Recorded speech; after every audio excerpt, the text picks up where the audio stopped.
سبحانه وتعالى من أسباب الفلاح والنجاة والفوز في الدارين. الإسلام بعد أن الله تبارك وتعالى lakini vile vile ya kumtakia rehema na amani kipenzi chetu mtukufu wa daraja ya Mtume Muhammad sallallahu alaihi wasallam. Ninakuhusieni pia vile vile kuhusia nafsi yangu katika swala zima adhimu na muhimu, swala la kumcha Allah tabaraka wa taala, swala la kumtii Allah tabaraka wa taala, swala la kumwogopa Allah tabaraka wa taala. Kwa nini tuweze kupata mafanikio hapa duniani, kaburini na kesho akhera? Ni muhimu sana tukamcha Mwenyezi Mungu subhanahu wa taala. Maudhui na anwani ya hotuba yetu ya leo ni kama ifuatavyo: kwamba kumcha Mwenyezi Mungu ndiyo sababu ya mafanikio yetu katika maisha yetu duniani hapa na kesho akhera. Kama hatutakuwa wacha Mungu, umefeli wewe, hutakuwa na mafanikio yoyote katika dunia yako na leo bila kumcha Mungu. Lakini pia vile vile mala fi akhirati min nasib, kuna jambo unafungwa hela kutokana na sababu ya kutokuwa wacha Mungu. Suila al-Imam Ali radhiyallahu anhu wa radiyallahu anhu, al-Imam Ali Mwenyezi Mungu subhanahu wa ta'ala auyena aliulizwa nini matakwa cha Mungu ni nini? Faqala huwa al-khawfu min al-jalil. Akasema tafsiri na translation ya neno cha Mungu, wal-khawfu min al-jalil, kwanza yatakiwa wewe muogope Mwenyezi Mungu, kufanya lile ambalo unaona kabisa hili Mungu na Mtume Muhammad hawalii tena. Uhakikishe unaanza kutenda yale yote ambayo Mwenyezi Mungu anakataza. Huwa unafuatilia kumwogopa Mwenyezi Mungu. Ukifanya hivyo, fa'anta muhsinun, fa'anta muttaqin, wewe utakuwa mwema, wewe utakuwa umefanya wema, utakuwa wewe ni mcha Mungu. Al-khawfu min al-jalil, na kuogopa Mwenyezi Mungu fi sirri wal alani, katika siri na dhahiri. Kufanya dhulma, mwogope Mungu kula rushwa, mwogope Mungu kula riba, mwogope Mungu kuzini, mwogope Mungu kumdhulumu ndugu yako, binadamu wenzio. Mwogope Mungu, mwogope Mungu kuiba, mwogope Mungu fi sirri, katika siri na dhahiri. Ukijiona unaweza kulifanya jambo peke yako, basi jua Mwenyezi Mungu subhanahu wa ta'ala anakuona, anakutazama. Mwogope Mungu katika kuzushi jambo baya, mwogope Mungu katika kumfitinisha Mwenyezi Mungu. Hayo maneno aliyoimani ndio maana ya ucha Mungu, akasema al-khawfu من الجليل والقناعة بالقليل na kutosheka na kile kidogo alichokupa Mungu ndio riziki yako hiyo. Nabii Muhammad Mwenyezi Mungu alimwambia wala tamnun tastakbir wa rabbika fasbir. Wasikae kwa hicho kidogo ulichopewa ukawa unasubiri kupewa kingi zaidi ndio utendewe. Tumia hicho kidogo. Wala billah. Uchamungu. Walitayari yetu. Lakini fanya maandalizi pia. Na binadamu tutaondoka katika mgongo wa ardhi. Sote tutakufa. Sote. Hapa duniani ni mahala tunapita. Mtume Muhammad sallallahu alaihi wasallam alihusia Ibn Umar akamwambia kun fi dunya kaannaka gharib wa salim. Ishi katika dunia kana kwamba wewe mgeni. Mgeni anapokuwa mahala ana siku zake ajawa maalum na siku zilizosadika kwa mujibu wa ratiba zake mahala hapo leo. Lakini anaamini kwamba ipo siku ataondoka kurudi nyumbani kwake. Duniani sio kwetu. Akamwambia Mtume Muhammad kumwambia sahaba alipokuwa kufi dunia kaannaka gharibun wa salim. Akamwambia ila asma'ta ukipambazukiwa asubuhi fala takabiri wa saa. Usisubiri kwamba jioni itakukuta. Ikikuta Mungu akapenda. Wa idha asaita fala tatabiri sawa. Na ukichelewa na usisubiri asubuhi kuje. Wakuja sehemu hadi kadhalika. Chukua sehemu ya afya yako kwamba unataka wewe. Wa min hayatika mautika. Na chukua sehemu katika uhai uliokuwa nao. Ipo siku muda saa dakika kutondoka katika mgongo huu. Kwa sababu hapa duniani tunapenda kuzabu. Lazima tumche Allah tabaraka wa taala. Waliziada ndio kujiandaa mtu na siku ambayo atafungasha milango yake.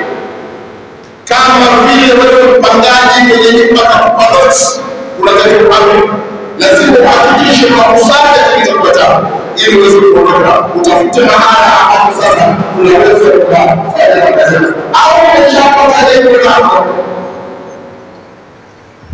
Walisidhamu ya wala amali bitazim. Lakini pia katika takwa kufanyia kazi kitabu cha Mwenyezi Mungu Qur'an ambayo imeshushwa kwa mtume wetu Nabii Muhammad kupitia Jibril alayhi salam wa hii ndio maana hadithi ya uchamungu ndani ya Qur'an. Mwenyezi Mungu akaeleza kuucha Mungu, lakini akaeleza mbele ya uchamungu mafanikio. Ili ufanye nini upate kufanikiwa na kufaulu? Basi kwanza, tiba ya kwanza kwa uchamungu. Fanikio duniani kwa uchamungu, katika shughuli zako, mambo yako ya kijamii kwa uchamungu. Familia yako iweze kuishi salama kwa radhi za Mwenyezi Mungu na Mtume Muhammad, na iondokane na nakama, misukosuko, migogoro, magomvi, chuki za familia. Familia hiyo lazima itengenezwe katika uchamungu.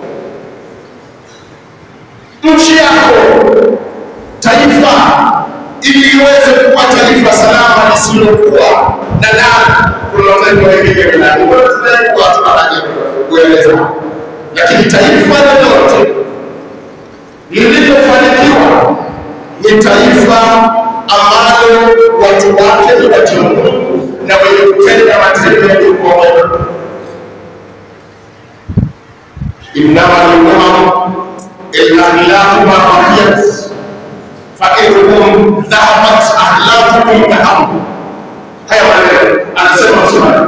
Innama al-umam, hakika mataifa mengi yamefanikiwa al-akhlaq ma baqiyat, ndio yapo katika tabia njema, yapo katika kuheshimu viongozi wao, yapo katika kuwajali raia wa chini wenye hali duni, maskini, mafakiri, wajane, yatima. Innama al-umam al-akhlaq ma baqiyat. Taifa litaendelea kuwa ni taifa madhubuti, taifa lenye kupenda Mwenyezi Mungu Subhanahu wa Ta'ala, ni taifa lenye uchamungu, taifa lenye adabu, lenye kuheshimu viongozi wake na linasikiliza watu wake, lakini taifa lenye kujali watu wenye haki. Taifa litaendelea hili kuwa ni taifa bora. Fahimu dhahabat akhlaquhum, endapo watu wa taifa hili wanapoteza haki yao ya kutoheshimu viongozi wao, kutowajali wale madhaifu wanyonge katika wao, taifa hili halina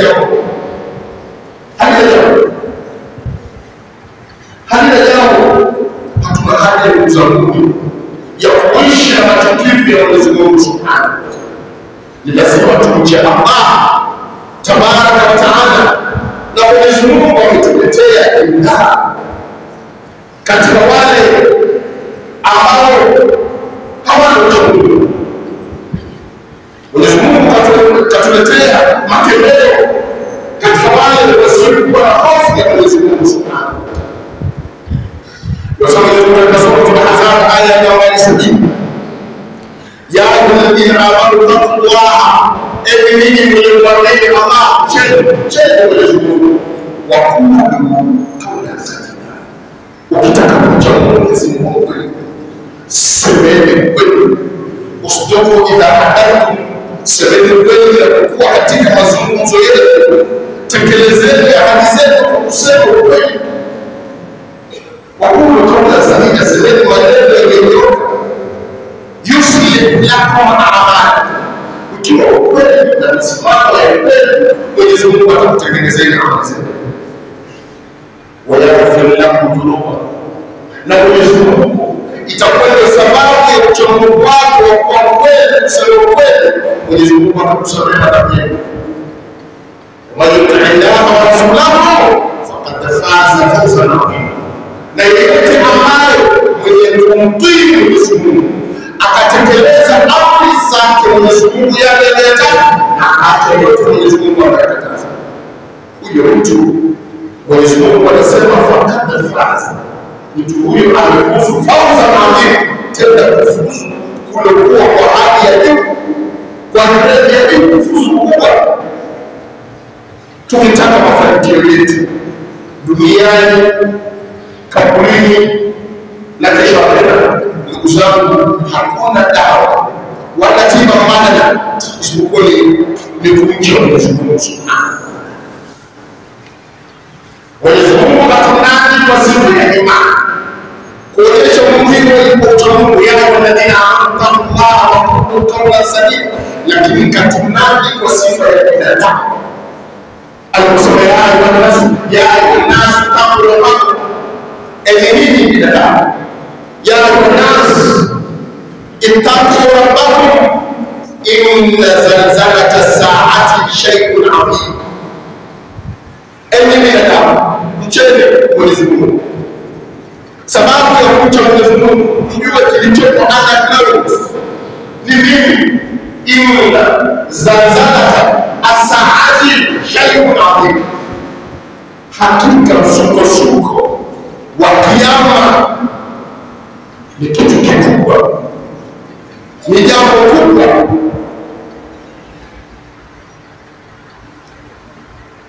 Msukosuko wa kiyama ni jambo kubwa.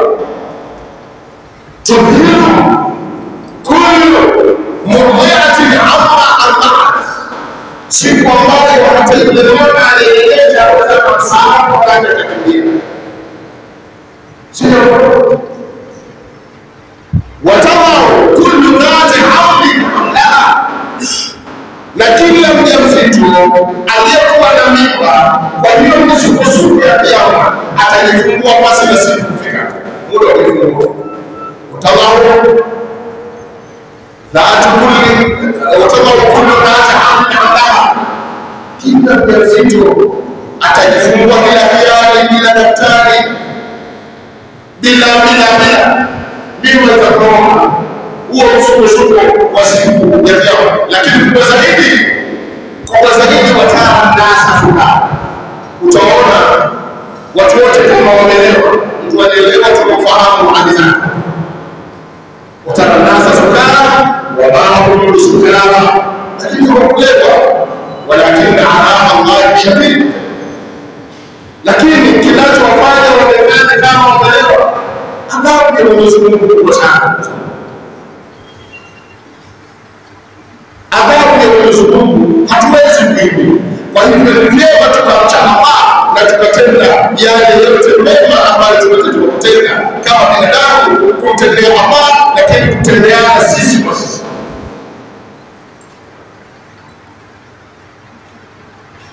Ndani ya Qur'an aya za kumcha Allah nyingi sana zenye kutuhimiza mimi na wewe na wengine tukae katika foleni ya ucha Mungu. Ya ayyuhan-nasu taqu rabbakum alladhi khalaqakum min nafsin wahida, enyi binadamu mcheni Mola wenu. Vigezo vya kumcha Mola, Mwenyezi Mungu huyo Mola anakukumbusha ili upate kumcha. Sababu za kumcha kwa nini? Alladhi khalaqakum, Mwenyezi Mungu ambaye amekuumba nyinyi min nafsin wahida, kukutoeni katika nafsi moja ya Abul Bashar, baba wa binadamu, Nabiyuna Adam alayhi salam. Wa khalaqa minha zawjaha, nafsi ile akaiumbia mwenziwe mkewe mama Hawa. Wa batha minhuma rijalan kathiran wa nisaa, lakini akatoa kupitia baba Adam, baba yetu Adam na mama Hawa wanaume wengi na wanawake wengi. Hivi kwa hii alikufanya wewe ukawa mcha Mungu? Umejileta wewe. Wattaqullah, Mwenyezi Mungu anaendelea kukuambia mcheni Mwenyezi Mungu alladhi amai tasaaluna wa tasaaluna bihi bikum,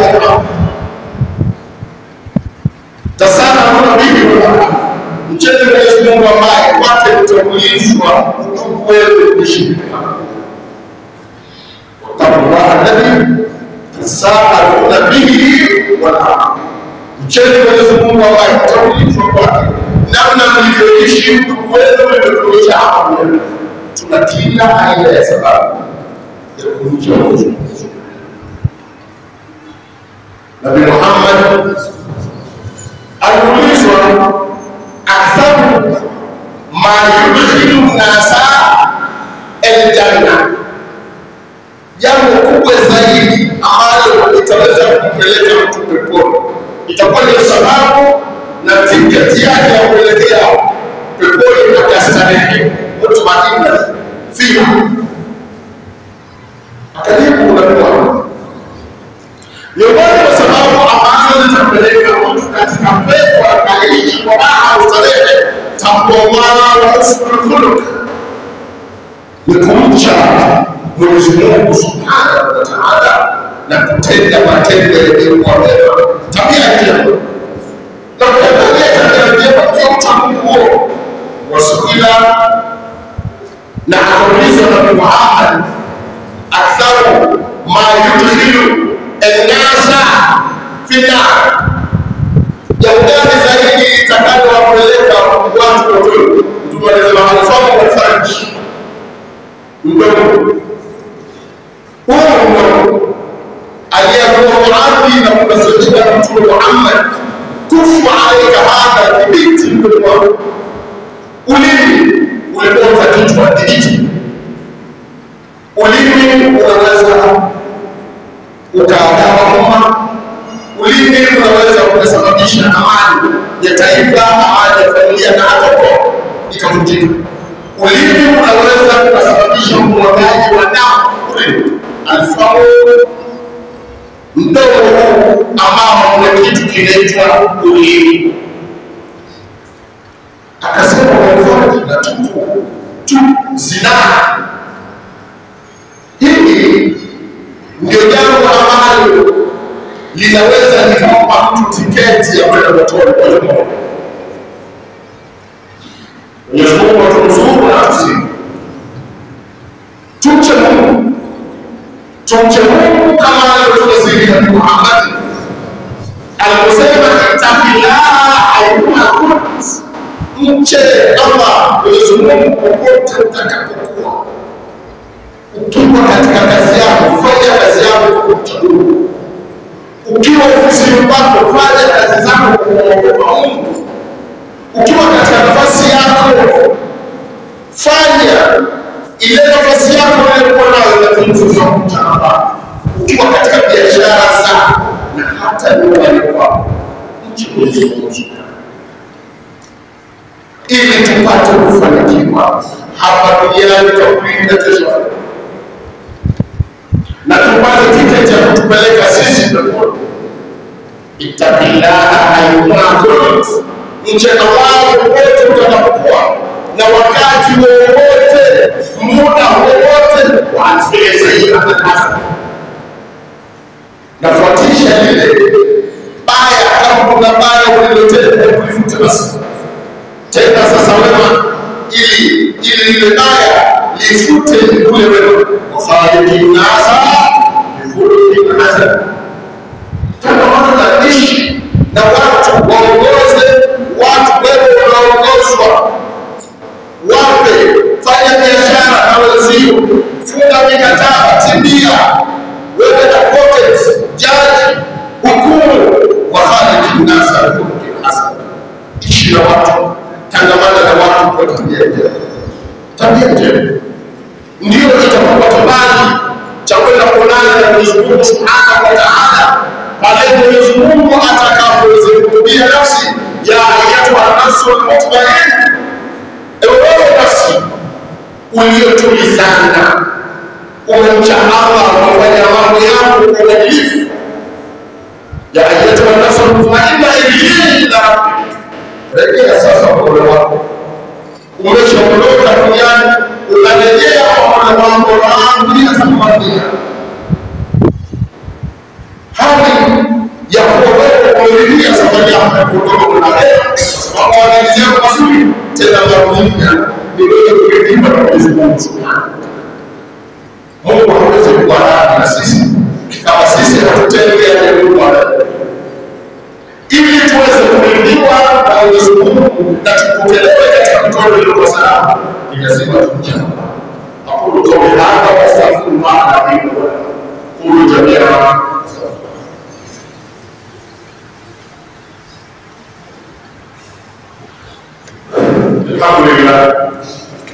الحمد لله الذي وفق وصدق وعد ونصر عبده وعزل وعزم العذاب وحده، والصلاه والسلام على من لا نبي بعده. اما بعد، اخوه الاعزاء، ان الله وملائكته يصلون على النبي يا ايها الذين امنوا صلوا عليه وسلموا تسليما. اللهم صل على سيدنا محمد وعلى ال محمد، وارض اللهم عن الخلفاء الراشدين ابي بكر الصديق وعمر الفاروق وعثمان بن عفان وعلي المرتضى وكافة أصحاب رسول الله صلى الله عليه وسلم أجمعين. اللهم اغفر للمؤمنين والمؤمنات والمسلمين والمسلمات الأحياء منهم والأموات إنك سميع قريب مجيب الدعوات برحمتك يا أرحم الراحمين. عباد الله، إن الله يأمر بالعدل والإحسان وإيتاء ذي القربى وينهى عن الفحشاء والمنكر والبغي يعظكم لعلكم تذكرون. اذكروا الله العظيم يذكركم واشكروه على نعمه يزدكم ولذكر الله أكبر. وأقم الصلاة إن الصلاة كانت على المؤمنين كتابا موقوتا. قوموا إلى صلاتكم يرحمكم الله.